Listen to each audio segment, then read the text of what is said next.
G, another day to vlog. Eto na naman ako, may na-discover na bagong new indoor playground here in Robinsons, Metro East. At since vacation ng mga bata, naisipan kong igala sila para naman masulit nila yung kanilang bakasyon ha. And eto nga, bago kami pumunta sa galaan, galing kami ng doktor niya. Nagpa-check up muna yung 2 bagets para diretso na, 'di ba?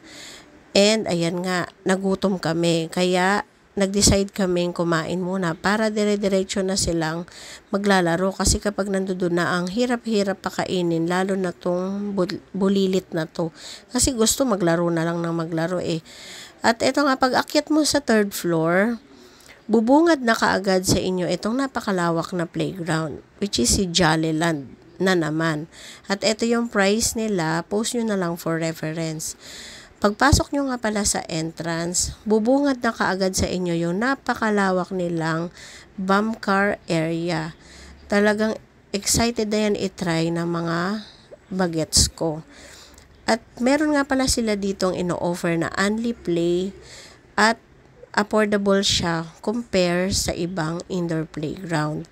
Kaya itry nyo para masubukan nyo dito kung gaano to kalaki. Kasi parang sa palagay ko, parang kalahati ng mall nito sa 3rd floor ay sinakop na nitong palaruan na to. Kasi napakalawak niya, paikot talaga siya. At ayan nga, may pa trampoline, may pa slides, pitball, may pa arcade, only. Meron ding arcade sa kabilang section, pang malalaki naman yon.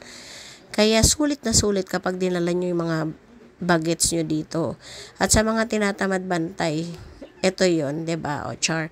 At ayan nga, may inflatable sila dito, which is talagang grabing enjoy na enjoy ang mga bata dito, o 'di ba? Makikita nyo naman. Kaya bilang mother, masaya din ako na nag-enjoy sila. O ayan naman si Madam. Talagang pil na pil umaura, o 'di ba?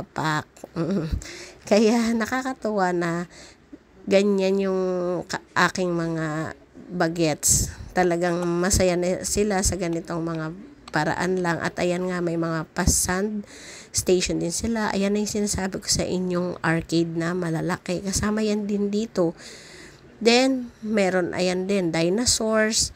At nag-o-offer din pala sila dito ng kung gusto niya dito magpa-birthday party, meron sila ditong closed room para mag-enjoy yung mga inyong mga guest. Then, kapag nandito kayo guys, alam nyo ba na sinasanitize itong area na to, kaya napakalinis talaga niya. And to think na weekend gabi pumunta ha, pero hindi siya ganun katao. Kaya try nyo na. At ayan may pa restroom. At ayan, may pa ganap pa sila Kaya tignan nyo na lang yung mga susunod kong video ha.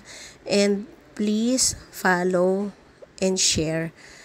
Bye-bye! See you sa next vlog ko mga G. Bye!